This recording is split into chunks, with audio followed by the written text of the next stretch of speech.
प्रभु यीशु मसीह के नाम से सबको जय मसीह की शालोम। मैं आपका दोस्त, आपका भाई पास्टर पंकज एक बार फिर से परमेश्वर का वचन आप लोगों के बीच में लेके आया हूं। और आज का दिन कितना ही मुबारक है और महान है कि प्रभु ने हमें मौका दिया, हम एक साथ मिलकर परमेश्वर के वचन को सीख सके।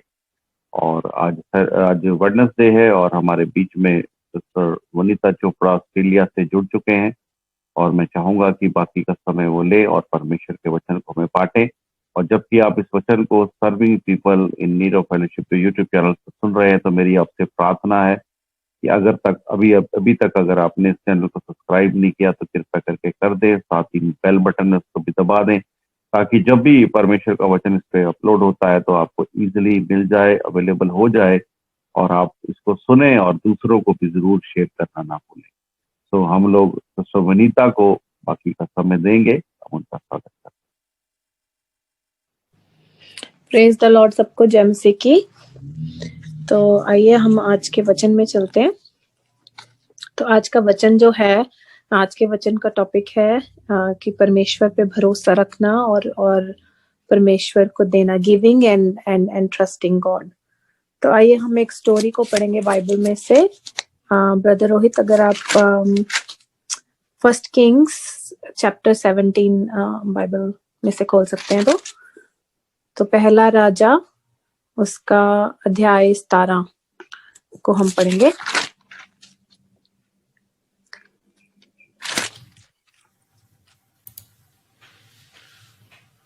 और तिशबी एलिया जो गिलाद के परदेशियों में से था, उसने अहाब से कहा, इज़राइल का परमेश्वर यहोवा जिसके सम्मुख मैं उपस्थित रहता हूँ, उसके जीवन की शपथ इन वर्षों में मेरे बिना कहे, ना तो मैं बरसेगा और ना ओस पड़ेगी। तब यहोवा का वचन उसके पास पहुंचा कि यहां से चलकर पूरब और मुख करके करीत नाम नाले में जो यरदन के सामने है छिप जा। उसी नाले का पानी तू पिया कर, और मैंने कौवों को आज्ञा दी है कि वे तुझे वहां खिलाएं। यहोवा का ये वचन मानकर ये यरदन के सामने के करीत नाम नाले में जाकर छिपा रहा। और सवेरे और सांझ को कौवे उसके पास रोटी और मांस लाया करते थे, और वह नाले का पानी पिया करता था। कुछ दिनों के बाद उस देश में वर्षा न होने के कारण नाला सूख गया। हाँ जी, बस इतना ही अभी। Thank you brother Rohit. हाँ जी, तो यहाँ पे हम लोग देखते हैं कि एलाइजा जो है वो कैसे परमेश्वर उसको जो है भेजते हैं। यहाँ पे लिखा है कि वर्स 2 में लिखा है कि पर वो कहता है, इंग्लिश में लिखा है, and the word of the Lord came to him, कि परमेश्वर का वचन जो है वो यहोवा का वचन उसके पास पहुंचा।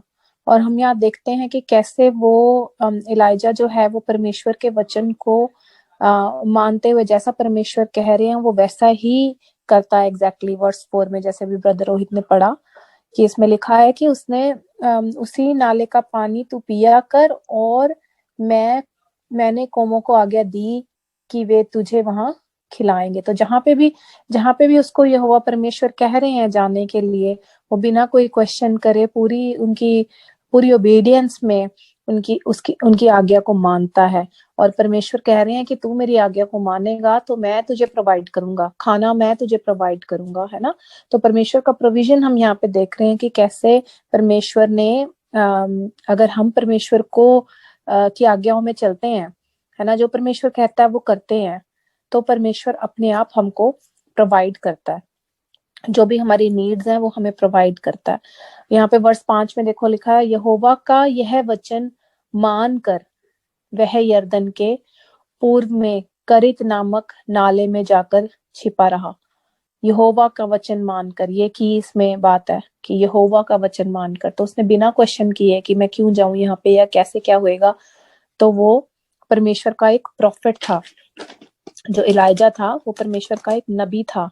जो नबी होते थे, नबियों को परमेश्वर के चुने हुए होते थे नबी, जो परमेश्वर का वचन लेकर जो है जाते थे तो यहाँ पे हम देखते हैं कि इसकी बैकग्राउंड स्टोरी ये है। अगर हम चैप्टर 16 को पढ़ेंगे, उसमें बैकग्राउंड स्टोरी ये है कि राजा जो वहां का राजा था जिसका नाम था अहाब, तो जो अहाब था वो बहुत परमेश्वर की आज्ञाओं के खिलाफ जाने वाला राजा था। और उसका जो फादर था, he was following his father, उसका फादर था जिसका नाम था ओमरी। तो वो ओमरी जो था वो भी बहुत परमेश्वर की नजर में बहुत बुरे काम करता था जो परमेश्वर को पसंद नहीं थी। तो सबसे ज्यादा उसमें उसमें हम देखते हैं इजरायलियों में जो इजरायली लोग हैं, जब भी कभी दूसरे देशों में जो है वो लोग चले जाते थे, तो वहां पे हम देखते हैं कि वो बहुत कभी कभी उनको फॉलो करके वो लोग मूर्ति पूजा और वो सब करने लग जाते थे। तो ये जो राजा है ये भी बहुत मूर्ति पूजा में बहुत ज्यादा मूर्ति पूजा में इन्वॉल्व था। और इनका जो एक गॉड था जिसका नाम था बाल, वो उसकी पूजा करता था। जो अहाब था वो उसकी पूजा करता था। और अहाब जो है एक और गॉडेस की भी पूजा करता था जिसका नाम था अशेरा। और यहाँ पे एक और बात है बहुत अच्छी इंटरेस्टिंग, वो ये है कि 3.5 साल से यहाँ पे बारिश नहीं हुई थी। तो सूखा पड़ा हुआ था, यहाँ पे बारिश नहीं हुई थी। और जब अगर हम फर्स्ट वर्स से पढ़ते हैं तो वहां लिखा है इलाइजा द टिशिबाइट। तो यहाँ पे टिशिबाइट यहाँ पे लिखा है, तो इसका मतलब ये है कि वो एक इजरायली नहीं था। इलाइजा खुद भी एक इजरायली नहीं था, वो एक टिशिबाइट था। ठीक है, जिसको हिंदी में लिखा हुआ है तिशबी एलाइजा, जो गिलाद के परदेसियों में से था। तो वो गिलाद के परदेसियों में से था। जो गिलाद के परदेसी थे वो सब मूर्ति पूजा में इन्वॉल्व थे। तो इजराइल का परमेश्वर यहाँ लिखा है, इजराइल का परमेश्वर यहोवा जिसके सम्मुख में उपस्थित रहता है, उसके जीवन की शपथ इन वर्षों में मेरे बिना कहे ना तो मेघ बरसेगा और ना ओस पड़ेगी। तो यहाँ पे हम देखते हैं कि वो कहता है कि इजराइल का जो परमेश्वर है, जब तक इजराइल का परमेश्वर जिंदा रहेगा एंड जब तक वो इजराइल का परमेश्वर, यहाँ लिखा है, उस जिसके सम्मुख मैं उपस्थित रहता हूँ, उसके जीवन की शपथ इन वर्षों में मेरे बिना कहे। तो वो कह रहा है कि उसके बिना कहे जो है बारिश नहीं होएगी, है ना। हम वहां पे 3.5 साल तक बहुत सूखा पड़ गया था, बारिश नहीं हो रही थी, हाँ, ना ही ओस पड़ेगी। तो बहुत सूखा था वहां पे, और फिर भी परमेश्वर के कहने पे वो जो है वहां पे राजा के पास गया, अहाब के पास, जिसको उसने अहाब को उसने ये प्रोफेसी दी थी कि बारिश नहीं होएगी, यहाँ पे जो है 3.5 साल का सूखा पड़ेगा। लेकिन अहाब ने उसकी बात नहीं मानी। वो फिर भी अपने जो गॉड्स हैं, ये जो बाल जो था ना, बाल को कहा जाता है गॉड ऑफ रेन क्लाउड्स। तो वो यहोवा परमेश्वर के आगे नहीं झुकना चाहता था राजा जो अहाब था, बल्कि वो अपने जो बनाए हुए देवता थे उनकी पूजा करता था। तो वो उनको खुश करने में लगा हुआ था। गॉड ऑफ रेन क्लाउड्स जो कि बाल था, और अशेरा जो गॉडेस थी, गॉडेस ऑफ फर्टिलिटी कही जाती है, तो उनकी जो है वो उनको खुश करने में लगा हुआ था। तो वो सोचता था कि मैं इनकी पूजा आराधना करूंगा तो शायद बारिश हो जाएगी, है ना, क्योंकि वहां पे 3.5 साल से बारिश नहीं हुई थी। ठीक है, और जब इसको उसने राजा अहाब ने उसकी बात नहीं सुनी तो वो नाराज हो गया एलाइजा से। तो एलाइजा जो है वहां से छोड़ के जहां भी परमेश्वर ने उसको कहा तो वहां पे वो चल पड़ा बिना कुछ क्वेश्चन करे। तो ये इसकी बैकग्राउंड स्टोरी है कि वो वहां से क्यों चल पड़ा था, है ना। और फिर जहां पे भी परमेश्वर उसको लेके गए, परमेश्वर ने उसको प्रोवाइड किया। और यहाँ पे हम आगे देखते हैं कि वहां पे भी कुछ दिन तक तो उसको वो जो जहां से उसको पानी मिल रहा था, जिस नाले से, कुछ दिन तक तो उसको मिला। लेकिन उसके बाद लिखा है वर्स 7 में, कुछ दिनों के बाद इस देश में वर्षा ना होने के कारण नाला सूख गया। तो क्योंकि बारिश नहीं हुई थी 3.5 साल से, जैसे मैंने आपको बताया, उसके बाद जो है वो नाला सूख गया। तो उसके बाद उसको पानी नहीं मिला। तो वहां से फिर परमेश्वर जो है उसको आगे जो है फिर से उसको वचन देते हैं, और फिर हम देखते हैं कि कहाँ परमेश्वर उसको लेके जाते हैं।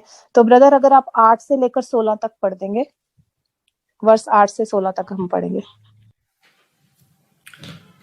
तब यहोवा का ये वचन उसके पास पहुंचा कि चलकर सिदोन के सारपत नगर में जा, कर वहीं रहे। सुन, मैंने वहां की एक विधवा को तेरे खिलाने की आज्ञा दी है। सो वह वहां से चल दिया और सारपत को गया। नगर के फाटक के पास पहुंचकर उसने क्या देखा कि एक विधवा लकड़ी बीन रही है। उसको बुलाकर उसने कहा, किसी पात्र में मेरे पीने को थोड़ा पानी ले आ। जब वह लेने जा रही थी तो उसने उसे पुकार कर कहा, अपने हाथों में एक टुकड़ा रोटी भी मेरे पास ले दिया। उसने कहा, तेरे परमेश्वर यहोवा के जीवन की शपथ, मेरे पास एक भी रोटी नहीं है, केवल घड़े में मिट्टी भर मैदा और कुप्पी में थोड़ा सा तेल है, और मैं एक लकड़ी बीनकर लिए जाती हूं कि अपने और अपने बेटे के लिए उसे पकाऊं और हम उसे खाएं फिर मर जाए। एलिय्याह ने उससे कहा, मत डर, जाकर अपनी बात के अनुसार कर, परंतु पहले मेरे लिए एक छोटी सी रोटी बनाकर मेरे पास ले आ, फिर इसके बाद अपने और अपने बेटे के लिए बनाना, क्योंकि इज़राइल का परमेश्वर यहोवा यूं कहता है कि जब तक यहोवा भूमि पर मेघ ना बरसाएगा, तब तक ना तो उस घड़े का मैदा चुकेगा और ना उस कुप्पी का तेल घटेगा। तब वह चली गई और एलिय्याह के वचन के अनुसार किया।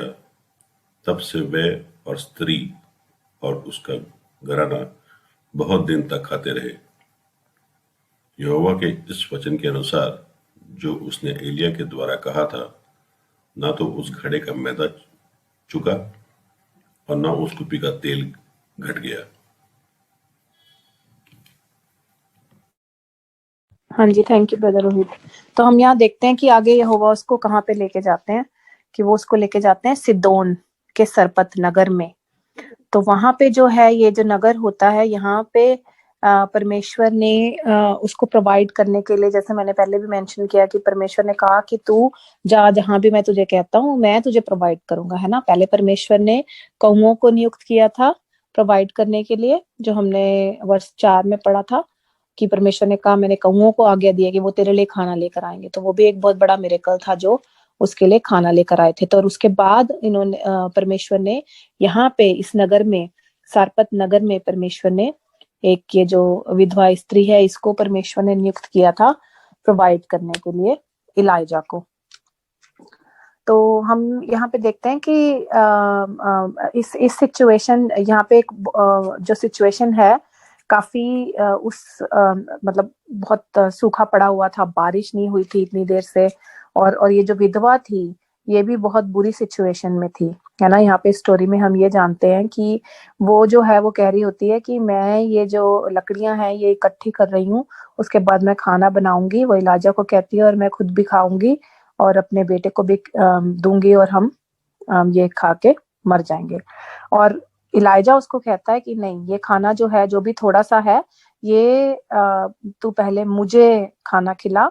और उसके बाद इलाइजा जो है उसके साथ प्रॉमिस करता है, उसको कहता है कि अगर तू ये करेगी, तू पहले मेरे लिए रोटी बनाएगी और उसके बाद अब तू खुद बाद में खाना, पहले मेरे लिए रोटी लेके आ। और फिर इजराइल का परमेश्वर ये कहता है कि अगर तू ऐसा करेगी तो वो तुझे अपने आप तेरी नीड्स के लिए प्रोवाइड करेगा, है ना। तो यहाँ पे हम एक बहुत अच्छी बात देखते हैं, और ये हमारी बहुत सारे जो अभी स्पेशली ये जो सिचुएशन चल रही है कोरोना के कारण, तो बहुत सारे लोग इस सिचुएशन में है। यहाँ पे एक सूखे वाली सिचुएशन थी कि सूखा पड़ा हुआ था, अकाल पड़ा हुआ था, खाने पीने के लिए उतना सब कुछ सप्लाईज अवेलेबल नहीं थी। और वही चीज हम आज जो सिचुएशन है उसमें भी हम उस चीज से रिलेट कर सकते हैं कि कोरोना वायरस के कारण बहुत सारे लोगों ने अपनी जॉब्स खो दी हैं, बिजनेसेस बंद हो गए हैं, बहुत मुश्किल टाइम हो गया लोगों के लिए सर्वाइव करना। स्पेशली जो गरीब लोग हैं, जिनको रोजमर्रा की वेजेस जो है मिलती थी, तो उनको सर्वाइव करना काफी मुश्किल हो गया। तो हम इस चीज को मेरा ये मानना है कि हमारी कोई ना कोई हमेशा नीड्स रहती हैं, तो हम इस चीज को अपनी लाइफ में अप्लाई कर सकते हैं कि कैसे हमारा परमेश्वर जो है वो प्रोवाइड करने वाला परमेश्वर है ना। और हमारा परमेश्वर जो है वो कहता है कि मेरे वेज जो है, my wage are higher than your wage, है ना। इसको हम आइजाया 55 में ये बात लिखी हुई है कि परमेश्वर कहता है कि मेरी सोचें तुम्हारी सोचों से ऊपर हैं, मेरे मेरे ख्याल, मेरी बातें तुम्हारी बातों से ऊपर हैं।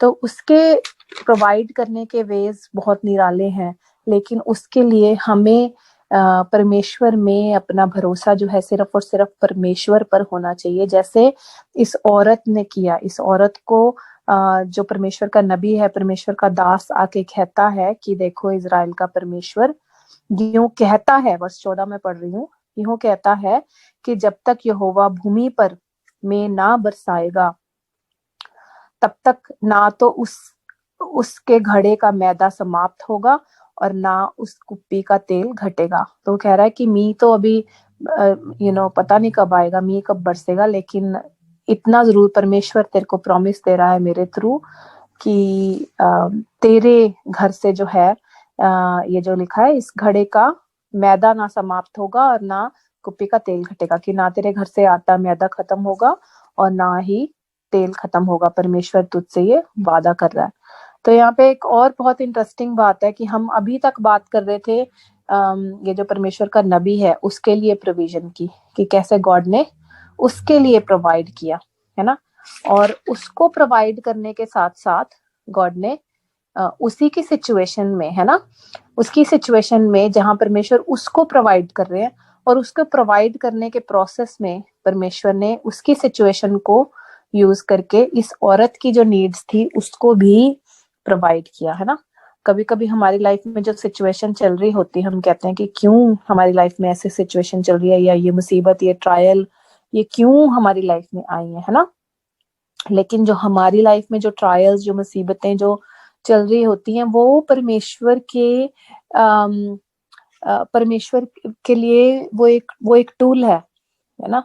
परमेश्वर के लिए वो एक टूल है दूसरे लोगों की लाइफ में काम करने के लिए। जैसे यहाँ पे इलाइजा की सिचुएशन है, हालांकि इलाइजा खुद परेशान था, वो खुद एक तरह से उसको राजा अहाब ने रिजेक्ट कर दिया था, है ना, उसकी बात नहीं सुनी। और बहुत नबियों के साथ ये होता था। हम ओल्ड टेस्टमेंट में जितनी भी नबियों की बुक्स भी पढ़ेंगे उसमें भी हम देखते हैं कि परमेश्वर नबियों को मैसेज देते हैं और लोग जो हैं उसके मैसेज को नहीं सुनते या उसके मैसेज को रिजेक्ट कर देते हैं, क्योंकि नबियों को जो मेन मैसेज परमेश्वर देते थे वो यही था कि परमेश्वर की ओर मुड़ो, है ना, अपने पापों से पूरा मूर्ति पूजा ना करो, परमेश्वर की ओर टर्न करो। तो वही बातें वो नहीं सुनना चाहते थे और वो झूठे नबियों पे या झूठे देवताओं पे जो है भरोसा करते थे। जैसे यहाँ पे हम देखते हैं कि राजा अहाब जो है वो बाल की और अशेरा की आराधना करता था। तो वो सच्चे परमेश्वर की बात को इग्नोर कर देते थे लोग।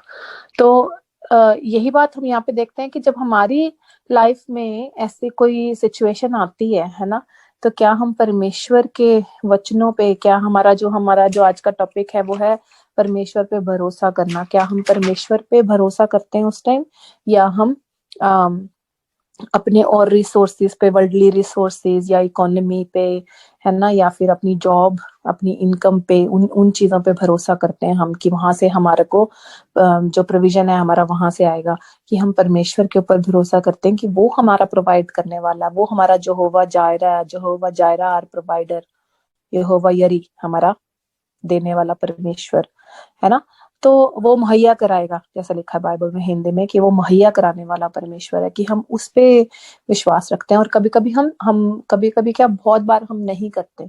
तो हमारी जो सिचुएशन है ना, डिफिकल्ट सिचुएशन, उसको परमेश्वर जो है वो यूज करते हैं हमारी लाइफ में भी काम करने के लिए। हमारी अटेंशन परमेश्वर जो है, हमारी अटेंशन लेने के लिए, क्योंकि हमारी अटेंशन परमेश्वर की ओर नहीं होती जब तक हमारे पास सब कुछ अपने आप आ रहा है, जॉब हमारी अच्छी है, हमारा बिजनेस, हमारे जो वर्ल्डली रिसोर्सेज हैं वो हमारे अच्छे चल रहे हैं, सब कुछ अच्छा चल रहा है, तो तब तक हम परमेश्वर की ओर नहीं मुड़ते। ये एक हमारी नेचर है, ह्यूमन नेचर है। तो परमेश्वर हमारी अटेंशन लेने के लिए कभी कभी वो सिचुएशंस अलाउ करता है। इवन ये जो कोरोना वायरस वाली सिचुएशन है ना, ये परमेश्वर ने वर्ल्ड में अलाउ करी। क्यों? ताकि परमेश्वर की ओर लोग मुड़ सके, ज्यादा से ज्यादा लोग जो है परमेश्वर की ओर मुड़ सके। और इस टाइम हम देख रहे हैं कि बहुत सारे लोग जो दुख में हैं कोरोना की वजह से, चाहे वो बीमारी में कोरोना उनको बीमारी लग गई हो, चाहे वो लोग हों या फिर कोरोना की वजह से जो पूरी दुनिया में सिचुएशन चेंज हो गई है, चाहे वो उस सिचुएशन की वजह से परमेश्वर की ओर मुड़ रहे हैं, है ना, अपनी फाइनेंशियल सिचुएशन की ओर, या पर लोग डरे हुए हैं इसकी वजह से मुड़ रहे हैं, बट परमेश्वर उनकी जो है बहुत सारे लोगों की इस टाइम में अटेंशन जो है परमेश्वर की ओर मुड़ रही है ना। तो और दूसरी चीज है, और चीजें क्या है कि परमेश्वर हमारे में क्या करता है। जब यहाँ पे हम इलाइजा जो है उसमें परमेश्वर क्या कर रहा है, उसमें परमेश्वर जो है उसमें एक धीरज हमारे अंदर बिल्ड करता है, जैसे जेम्स की बुक में लिखा हुआ था कि हम सिद्ध हो जाएं, ऐसा लिखा है जेम्स की बुक में कि हम जब उस टेस्टिंग के थ्रू, हम जब उस आग में से निकलते हैं तो परमेश्वर हमें और अपने जैसा बनाता जाता है, हम सिद्ध हो जाते हैं, हमारा कैरेक्टर जो है वो बिल्ड करता है। दूसरी बात है, हमारी प्रायोरिटीज चेंज हो जाती हैं, हमारी वैल्यूज चेंज हो जाती हैं। हमारी अभी जो है, अगर हमारी बिब्लिकल वैल्यूज रहेंगी अपनी लाइफ में तो हम सब कुछ परमेश्वर के वचन के आधार पे करेंगे, हर एक डिसीजन, हर एक काम, तो वो चेंज हो जाता है, हमारी प्रायोरिटीज चेंज हो जाती हैं। जहाँ की हम पहले अपनी प्रायोरिटीज को जो है, दुनिया की चीजों को अपनी प्रायोरिटीज बनाते हैं, या जॉब को, या करियर को, या बच्चों को, है ना, बहुत सारी चीजें हो सकती हैं हमारी लाइफ में, या मटेरियल चीजें हैं वो हमारी प्रायोरिटीज होती हैं कि हाँ हमें इतना इतना बड़ा घर बनाना है, या हमें बंगला गाड़ी जो भी कुछ चाहिए, तो हमारी स्पिरिचुअल प्रायोरिटीज नहीं होती। परमेश्वर उन सिचुएशंस के थ्रू हमारी जो अटेंशन जब अपनी ओर मोड़ता है तो हमारी प्रायोरिटीज भी चेंज हो जाती हैं, है ना। तो यहाँ पे हम देख रहे हैं कि इलाइजा जो है, एक तरह से जो हम वर्स 1 to 7 में जब हमने पढ़ा था, तो उसने परमेश्वर की बात को जो जो माना, उसने ओबीडियंस में, आज्ञाओं में वो चला, तब परमेश्वर ने उसे अगली असाइनमेंट दी। जब हम वर्स 8 से पढ़ रहे हैं कि उसको परमेश्वर ने कहा कि हाँ अब तू इस राज्य में जाएगा, अब तू यहाँ जाएगा, इस शहर में, सारपत नगर में अब तू जाएगा, जहाँ पे तुझे ये विधवा मिलेगी और वो उसको मैं यूज करूंगा तेरे को प्रोवाइड करने के लिए। तो जो हमारी सिचुएशंस हैं, हम किस तरह से अपनी सिचुएशन को हैंडल करते हैं, है ना, चाहे हम खुद परेशान हो और हम दूसरों के लिए जब एक ब्लेसिंग का कारण बनते हैं उस अपनी मुश्किल सिचुएशन में भी, तब परमेश्वर जो है, परमेश्वर की महिमा जो है नजर आती है हमारे हमारे थ्रू। हम एक सिर्फ जरिया है, हम एक सिर्फ टूल है। तो यहाँ पे हम देख रहे हैं कि परमेश्वर ने इलाइजा को भी यूज किया, और जो विधवा औरत थी उसको भी यूज किया इलाइजा को ब्लेस करने के लिए, क्योंकि परमेश्वर ने कहा कि मैंने उसको नियुक्त किया है, वो तुझे प्रोवाइड करेगी, वो तेरे लिए ब्लेसिंग का कारण बनेगी। और यहाँ पे हम देखते हैं दूसरी तरफ इलाइजा को भी परमेश्वर उसके लिए ब्लेसिंग का कारण बनाते हैं, क्योंकि एक वो परमेश्वर का नबी है। जो औरत जो है वो कह रही थी कि मैं इसको खाने को पकाऊंगी, मैं ये सब लकड़ियां जोत के खाने को बना के और मैं अपने बेटे के साथ मर जाऊंगी। कहाँ वो मरने वाली थी, और कहाँ उसकी सिचुएशन परमेश्वर ने बिल्कुल टर्न अराउंड कर दी, परमेश्वर के दास को भेज के उस नगर में। और परमेश्वर के दास को उसने भेजा उसको एक होप देने के लिए, है ना, एक वचन देने के लिए। एक वचन, परमेश्वर का एक वचन हमारी जिंदगी चेंज कर देता है। कभी कभी हमारी सिचुएशन में वो एक रेमा वचन बन जाता है। तो रेमा वचन होता है जो हमारी लाइफ में परमेश्वर का वचन जो पूरा होता है, जो एक एक्टिव वचन होता है, जो काम करता है, जो रियल बन जाता है हमारी लाइफ में, उसको हम बोलते हैं रेमा वचन। तो जो बाकी सारी ये बाइबल है, वचन है परमेश्वर का, इसको बोलते हैं लोगोस। तो वो एक रेमा वचन बन जाता है हमारे लिए, और वो हमारी लाइफ में एक्टिव हो जाता है। और यहाँ हम वही देखते हैं कि मैं इसको दोबारा पढ़ती हूँ। जब परमेश्वर वो कहता है, क्योंकि इजराइल का परमेश्वर, वर्ष 14 में पढ़ रही हूँ, इजराइल का परमेश्वर यूं कहता है, तो वो परमेश्वर का वचन लेके उसके पास जाता है और वो उसको कहता है कि जब यह यहोवा भूमि पर में ना बरसाएगा, तब तक ना तो उस घड़े का मैदा समाप्त होगा और ना उस कुप्पी का तेल घटेगा। तो यहाँ पे जो औरत हम यहाँ देखते हैं कि जो कह रही थी मैंने मर जाना बिकॉज मेरे पास अब खाना आगे कुछ है ही नहीं, उसको वो औरत को लग रहा था कि ये जितना आटा मेरे पास है या जितना तेल मेरे पास है बस ये लास्ट ही है, इसके बाद तो यहाँ पे इतना सूखा पड़ा हुआ है और कोई जरिया है नहीं इनकम कमाने का उसका और उसके बेटे के लिए। तो वो सोच रही थी कि मैं मर जाऊंगी। जहाँ पे बिल्कुल एक खत्म होने वाली होती है हमारी लाइफ में सिचुएशन, वहां पे एक परमेश्वर का वचन आके, है ना, परमेश्वर कहता है कि मेरा वचन जो है वो जिंदा वचन है, परमेश्वर का वचन। तो वो जिंदा वचन जब आता है तो हमारी उस डेड सिचुएशन में अपनी लाइफ डाल देता है, और यहाँ पे वही हुआ, उसकी जो डेड सिचुएशन थी, वो मरने वाली थी, वहां पे परमेश्वर के एक वचन जो परमेश्वर का दास लेकर आया, वो होप जो उसने दी, जो आशा उसको दी, तो उससे उसकी सिचुएशन चेंज हो गई। और कैसे उसने भी अपना जो भरोसा है वो परमेश्वर के वचन में और परमेश्वर के दास में, उसने वो भरोसा डाला और उसने बिना क्वेश्चन करे, है ना। यहाँ पे हम देखते हैं कि इस स्टोरी में कि वो कहता है कि पहले तू मेरे लिए रोटी बना के लेकर आ, फिर तू खाना। और उसने ये बिल्कुल क्वेश्चन नहीं किया कि कि इतना सा ही आटा बचा है और इसका भी मैं तुझे बना के दे दूं तो मैं क्या खाऊंगी। उसने ये क्वेश्चन नहीं किया, उसने कहा कि हाँ ठीक है। उसने उस बात को माना। पर वर्ष 15 में लिखा है कि तब वह चली गई और एलिया के वचन के अनुसार किया। तब से वह और स्त्री और उसका घराना बहुत दिन तक खाते रहे। तो हम यह देखते हैं कि कैसे परमेश्वर ने इतना बड़ा मिरेकल उसकी लाइफ में किया। उसने जब परमेश्वर की बात मानी, तो कब हमारी लाइफ में परमेश्वर का जो है वचन, रेमा वचन जो है पूरा होता है, जिसको परमेश्वर जो है हमारी लाइफ में मिरेकल करता है, वो चीजें करता है जिसका कोई लॉजिक नहीं है। यहाँ पे कोई लॉजिक नहीं था इसका कि कैसे आया, क्योंकि परमेश्वर के मिरेकल ऐसे ही हैं।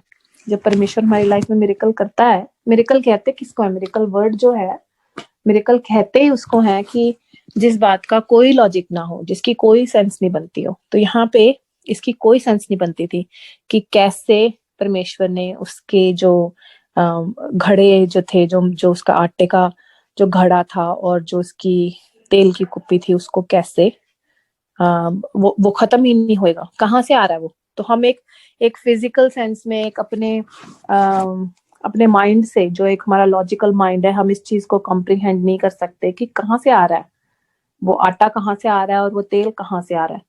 तो परमेश्वर के जो मिरेकल हैं, वो सच में जब हम उसके वचन को मानते हैं, उसकी कही हुई बातों पे चलते हैं, तो वो हमारी लाइफ में ऐसे काम करता है जिसको कोई भी हम कॉम्प्रिहेंड नहीं कर सकते अपने दिमाग से कि ये कैसे हो रही हैं चीजें।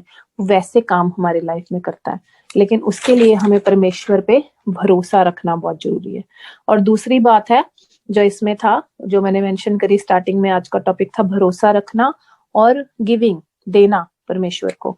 तो यहाँ पे हम एक और चीज इस औरत की बहुत अच्छी देखते हैं, वो ये है कि ये औरत ने अपनी मुश्किल के टाइम में भी, वो इतनी मुश्किल के टाइम में थी, तब भी उसने कहा, वर्ष 13 को मैं पढ़ती हूँ, एलिया ने उससे कहा, मत डर, जाकर अपनी बात के अनुसार कर, परंतु पहले मेरे लिए एक छोटी सी रोटी बनाकर मेरे पास लेकर आ और इसके बाद अपने और अपने बेटे के लिए बनाना। कहते पहले मेरे लिए लेकर आ, है ना। जो हम वचन हमेशा पढ़ते हैं मैथ्यू का 6:33 कि परमेश्वर के राज्य की और उसकी धार्मिकता की खोज करो, है ना, और बाकी सब चीजें हमें मिल जाएंगी। तो यहाँ पे वही चीज है, परमेश्वर का वचन उसके पास आया और उसने बिना क्वेश्चन करे उस चीज को माना और उसने दिया। अपनी घटी के टाइम में भी उसने परमेश्वर के दास को वो रोटी बना के लाकर दी बिना क्वेश्चन करे कि ये मेरे पास लास्ट ही आटा बचा है और मैं ये भी उसको दे दूं। ये नहीं उसने सोचा। तो हमारे को एक और बात बड़ी अच्छी सीखने को मिलती है कि जब हम अपनी मुश्किल के टाइम में हो, बहुत बार ऐसा होता है कि हम सोचते हैं कि हमारे पास इतना ही है, अगर हम इसको भी हम दे देंगे तो हमारे पास क्या बचेगा। हम भी ऐसी सिचुएशन में आते हैं और हो सकता है आप में से कोई लोग जो भी इसको सुन रहे हैं या बाद में सुनेंगे इस सिचुएशन में हो कि आपके पास खुद के पास इनफ नहीं है, लेकिन आपकी जो इस मुश्किल की सिचुएशन है, इसको परमेश्वर अपनी महिमा के लिए, हमारी मुश्किल सिचुएशन को ही यूज करता है। उसी में ही हमें परमेश्वर जो है हमें चाहता है, जो हम इस स्टोरी से सीख रहे हैं कि हमें परमेश्वर चाहता है कि हम अपनी मुश्किल घड़ी में भी दूसरों की हेल्प करें, और हम ना सिर्फ दूसरों की हेल्प करें बल्कि परमेश्वर के कामों के लिए भी हम देना बंद ना करें, है ना। कभी कभी हम सोचते हैं हमारे पास है नहीं अभी, तो अभी इनकम नहीं है, अभी हम परमेश्वर के घर में नहीं दे सकते, अभी हम अपनी ऑफरिंग और टाइथ नहीं दे सकते, लेकिन हमें उस टाइम में अगर हम देंगे तो परमेश्वर क्यों नहीं ऑनर करेगा। देखो हम परमेश्वर के घर में दे रहे हैं उसकी आज्ञाओं के अनुसार, वो क्यों नहीं हमें बाकी चीजें प्रोवाइड करेगा। तो आप जितना हो सकता है आप जरूर दें, चाहे आप मुश्किल के टाइम में भी हो तब भी आप जरूर दें, क्योंकि परमेश्वर जितना भी बाकी बचा हुआ होगा उसको जो है, परमेश्वर मल्टीप्लिकेशन का परमेश्वर है, वो हमेशा बढ़ाने वाला परमेश्वर है। जैसे अब हमें पता है कि यीशु मसीह ने कितना बड़ा मिरेकल किया था, जब यीशु मसीह ने 5,000 लोगों को खिलाया था, लेकिन वो कुछ दिया गया था जो परमेश्वर ने मल्टीप्लाई किया गया था, वो उस छोटे बच्चे का खाना था, है ना। 2 मछलियां और 5 रोटियां जो दी गई थी, वो परमेश्वर ने मल्टीप्लाई करी थी इतने सारे लोगों को खिलाने के लिए, 5,000 लोगों को खिलाने के लिए। तो वैसे ही अगर हम परमेश्वर से उम्मीद करते हैं वो हमें प्रोवाइड करे, तो हमारे पास जितना है हम वो परमेश्वर को देंगे तो परमेश्वर उसको मल्टीप्लाई करेगा, उसको बढ़ाएगा, वो हमें बरकत मिलेगी उसमें। तो परमेश्वर का जो महिमा है वो सब उसकी महिमा को देखने पाएंगे। जैसे उस टाइम पे यीशु मसीह ने जो मिरेकल किया था, तो वो सब लोगों ने वो मिरेकल देखा था कि ये कैसे हो गया, कि ये 5 रोटियों से इतने सारे लोगों ने कैसे खाना खा लिया। तो परमेश्वर हमारा मल्टीप्लाई करने वाला परमेश्वर है। लेकिन मल्टीप्लिकेशन का रूल क्या है? मल्टीप्लिकेशन का रूल ये है कि आप कोई चीज दोगे तो वो मल्टीप्लाई होएगी। तो हमें कहीं ना कहीं अपना एक शेयर डालना उसमें बहुत जरूरी है। तो मैं आप सबको ये इनकरेज करूंगी कि चाहे अपने मुश्किल के टाइम में भी आप परमेश्वर को अपना देना, अपनी टाइट्स, अपनी ऑफरिंग्स बंद ना करें, ताकि परमेश्वर उसको मल्टीप्लाई कर सके।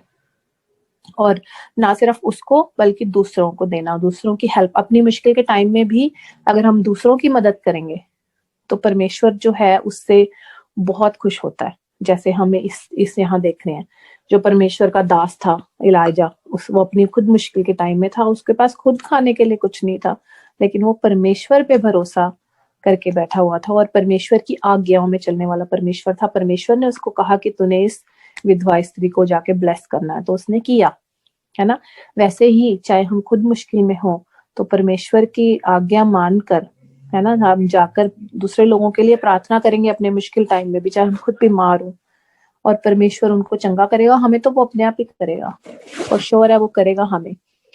लेकिन कभी कभी वो हमारी अगर हमें समझ नहीं आती कि क्यों हमारी सिचुएशन जो है, हमारी जो ट्रायल है वो क्यों नहीं हमारी एकदम से जा रही, तो उसका आंसर यहाँ से मिलता है स्टोरी से हमें। वो इसलिए है कि परमेश्वर हमारी सिचुएशन को, हमारी जो नीड वाली सिचुएशन है उसको यूज करना चाहता है किसी और की नीड को पूरा करने के लिए उस सिचुएशन में।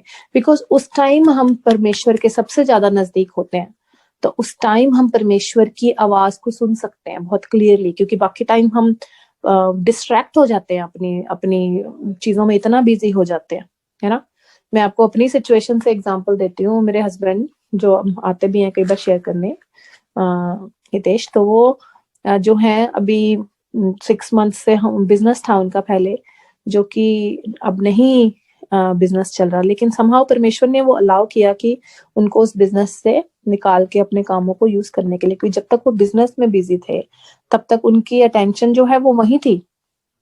लेकिन वहां से परमेश्वर ने अटेंशन हटा के अपनी ओर अटेंशन जो है खींच ली। और इस मुश्किल के टाइम में भी, कि हमारा कोर्ट केस चल रहा था 6 महीने से, मुश्किल के टाइम में भी जो परमेश्वर हमसे चाह रहा था करने के लिए, मेरे से और रितेश से, वो हमने परमेश्वर की आज्ञाओं में अपनी पूरी बेस्ट एबिलिटी में हमने पूरी कोशिश करी कि हम उसमें चलें और दूसरों के लिए प्रार्थना करें, है ना, दूसरों को जाके ब्लेस करें।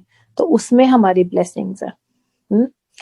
तो जो हमारा जो टेस्टिंग का टाइम है, इंग्लिश में मैं पढ़ रही थी इसके बारे में कि हमारे जो ट्रायल्स हैं, trials are the vehicle for ministry, कि वो जो हमारी मुश्किल की जो समय है, जो सिचुएशंस हैं, वो परमेश्वर के लिए एक व्हीकल की तरह है, उसकी मिनिस्ट्री के लिए, ताकि हम जाए और लोगों को मिनिस्टर कर पाए, है ना। तो आपकी कोई भी सिचुएशन हो आज की डेट में, चाहे वो आपकी बच्चों को लेकर हो, हस्बैंड वाइफ की रिलेशनशिप की कोई सिचुएशन हो, या पेरेंट्स से रिलेटेड हो, या फाइनेंशियल हो, है ना, या हेल्थ हो, कोई भी सिचुएशन हो आपकी, तो वो सिचुएशन को आप उस सिचुएशन की ओर ना देखें, उसकी तरफ फोकस ना करें, बल्कि अपने परमेश्वर की ओर फोकस करें। उससे पूछें कि परमेश्वर आप कैसे चाहते हो कि मैं इस चीज को हैंडल करूं, है ना, जैसे एलाइजा ने किया। आप इस सिचुएशन में भी पूछें परमेश्वर से कि मैं जाके किसके लिए प्रार्थना करूं। तो आपको अपनी प्रॉब्लम के लिए तो प्रार्थना करनी ही नहीं पड़ेगी, वो अपने आप ही आपकी प्रॉब्लम सॉल्व हो जाएगी। लेकिन उस सिचुएशन का जो पर्पस है, वो परमेश्वर जो है उस सिचुएशन को जरूर यूज करेंगे किसी और को ब्लेस करने के लिए। और सबसे बड़ा इम्पैक्ट उसका ये होगा दूसरे लोगों पे, कि जब उनको ये पता लगेगा कि आप इस पर्टिकुलर सिचुएशन में या प्रॉब्लम में हो, है ना, और आप इसके बावजूद भी आप उनके लिए जाके प्रार्थना कर रहे हो, आप उनके लिए सोच रहे हो, तो वो एक कितनी अनसेल्फिश बात है, क्योंकि हम सब लोग इतने सेल्फिश होते हैं। तो जब हम जाकर ऐसा करते हैं प्रार्थना और लोग सुनते हैं कि हाँ इनकी ऐसी सिचुएशन चल रही है और ये अपनी प्रॉब्लम के बारे में भूल गए हैं और ये बंदा मेरे लिए प्रार्थना कर रहा है, तो उसका जो इम्पैक्ट है वो बहुत ज्यादा पावरफुल, वो बहुत पावरफुली होता है दूसरे लोगों के ऊपर। तो मैं यही एनकरेज करूंगी आपको कि अपने हम सेल्फिश ना होकर सिर्फ अपने बारे में ना सोचे, बल्कि हम उस सिचुएशन में भी जाकर हम ये सोचें कि हम कैसे दूसरों को जाके ब्लेस कर सकते हैं, है ना, ताकि परमेश्वर की जो पावर है वो उसको देख सके, परमेश्वर की महिमा को वो लोग देख सकें। और आपकी खुद की सिचुएशन तो अपने आप ही परमेश्वर ने ठीक कर देनी है, ठीक है। और दूसरी बात है, जो हमें उससे एक जो सेटिस्फेक्शन मिलती है, मैं उसको वर्ड्स में एक्सप्लेन नहीं कर सकती। जो जॉय, जो आनंद मिलता है, मैं उसको वर्ड्स में नहीं एक्सप्लेन कर सकती। वो एक महसूस करने की चीज है जो आप करोगे, है ना। तो हमें जो हमारे जो ट्रायल्स हैं, दूसरी चीज ये है कि हमें वो हम हम्बल हो जाते हैं, हम परमेश्वर के लिए जो चीजें जो है करने के लिए जो हमें कहता है वो हम करने के लिए तैयार हो जाते हैं, उसकी आज्ञाओं को मानने के लिए भी हम जो है हम्बल हो जाते हैं, है ना, हम दीन बन जाते हैं। तो ये भी एक पर्पस होता है कि परमेश्वर हमें अलाउ करता है, क्योंकि नॉर्मली हम जब सब कुछ अच्छा चल रहा होता है तो हम परमेश्वर के आगे नहीं होते, दीन होके नहीं आते, हम हलीमी में परमेश्वर के आगे नहीं आते, हम सोचते हैं हम खुद से कर लेंगे सब चीजें, है ना। और तो आप अपनी अपनी लाइफ्स को जो है एक वचन मैं और शेयर करना चाहूंगी जो कि बहुत फेमस वचन है, साम्स 23 का 1 जो है, जिसमें परमेश्वर जिसमें परमेश्वर कहते हैं कि मैं तुम्हारा शेफर्ड हूँ, मैं तुम्हारा चरवाहा हूँ, है ना। जब मैं तुम्हारा चरवाहा हूँ तो तुम्हें कोई घटी नहीं होगी, है ना। इंग्लिश में बहुत अच्छा लिखा है कि I am your shepherd and you shall not want, मतलब तुम्हारी वांट्स नहीं होंगी, तुम्हारी नीड्स होंगी। हमेशा जब परमेश्वर हमारी नीड्स को, यहाँ पे इस औरत की नीड थी, तो परमेश्वर ने उसकी नीड को पूरा किया। ये नहीं कहा उसने, जो परमेश्वर का दास था एलिया, उसने ये नहीं कहा कि हाँ तुझे बहुत, तू रिच हो जाएगी, तू बहुत अमीर हो जाएगी, तुझे ये मिल जाएगा, तुझे वो मिल जाएगा। परमेश्वर ने उसने कहा कि तेरी नीड्स जो है, परमेश्वर कह रहा है कि तेरी जो है सारी नीड्स को परमेश्वर पूरा कर देगा। जो उसका घड़ा भर गया, जो उसकी तेल की कुप्पी भर गई, तो उस टाइम में उसकी जो जरूरत थी, क्योंकि उसकी वो फिजिकल वे से उसकी वो जरूरतें नहीं पूरी हो सकती थी, क्योंकि वहां पे बहुत अकाल पड़ा हुआ था उस देश में। तो आइए अब इस वचन को बस मैं यहीं पे समाप्त करती हूँ। तो मैं आपसे यही, इस वचन का जो कंक्लूजन है वो यही है कि हम जो हैं परमेश्वर के ऊपर भरोसा रखें। इवन यीशु मसीह ने ये चीज जो है इस औरत के बारे में मेंशन किया था लूका के 4 में। तो वही चीज मैं आप लोगों से भी कहना चाहूंगी लूका के 4 में। आइए हम उस वचन को पढ़ते हैं। ब्रदर रोहित, अगर हमें एक बस लास्ट वचन पढ़ दीजिए, लूका 4:24 to 26 वो पढ़ दीजिए। तो यहाँ पे यीशु मसीह ने इसी औरत के बारे में मेंशन किया है, ये स्टोरी के बारे में। तो वो हम पढ़ेंगे कि यीशु मसीह क्या कह रहे हैं। और उसने कहा, मैं तुमसे सच कहता हूँ, कोई भविष्यवक्ता अपने देश में मान सम्मान नहीं पाता। और मैं तुमसे सच कहता हूँ कि एलिया के दिनों में जब 3.5 वर्ष तक आकाश बंद रहा, यहाँ तक कि सारे देश में बड़ा अकाल पड़ा, तो इज़राइल में बहुत सी विधवाएं थीं, पर एलिया उनमें से किसी के पास नहीं भेजा गया, केवल सैदा के सारफत में एक विधवा के पास। और एलीशा भविष्यवक्ता नहीं, बस के बस समय बस इतना ये इसी के बारे में पढ़ा। तो यहाँ पे हम देख रहे हैं कि किसी के पास नहीं भेजा गया। यहाँ पे यीशु मसीह जो है ये यहाँ पे मेंशन कर रहे हैं इस विधवा के बारे में कि जब अकाल पड़ा, है ना, तो जब 3.5 साल तक आकाश बंद रहा, बारिश नहीं हुई, सारे देश में अकाल पड़ा रहा, तो इजराइल में बहुत सी विधवाएं थी, है ना। इजराइल में बहुत सी विधवाएं थी, पर एलिया जो था वो उनमें से किसी के पास नहीं गया सिवाय इस औरत के। तो इस औरत का मेंशन यीशु मसीह ने भी किया है यहाँ पे, है ना, अपने चेलों से। हमें ये बात पता है यहाँ पे, इससे पहले यीशु मसीह कह रहे हैं कि जो एक प्रॉफिट है, जो भविष्यवक्ता है, वो सब जगह जो है वो उसको एक्सेप्ट कर लिया जाता है, लेकिन वो अपने ही देश में उसका मान सम्मान नहीं होता।